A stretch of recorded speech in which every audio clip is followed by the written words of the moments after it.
You ask Tiger to calculate. This deals with finding the midpoint between 2 points.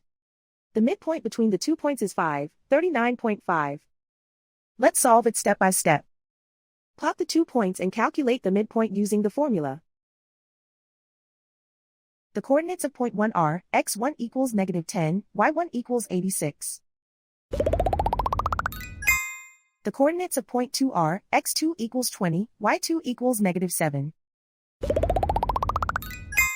PM represents the midpoint of the 2 points.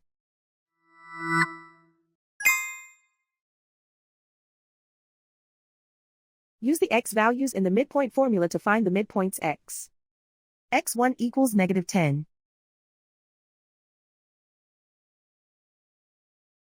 x2 equals 20.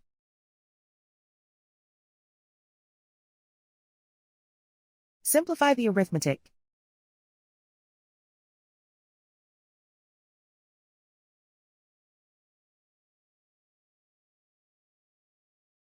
Use the y values in the midpoint formula to find the midpoints y. y1 equals 86.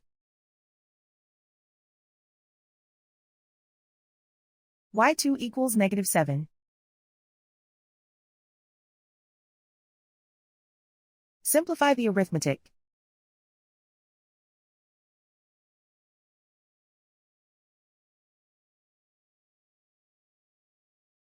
And so, the midpoint is 539.5.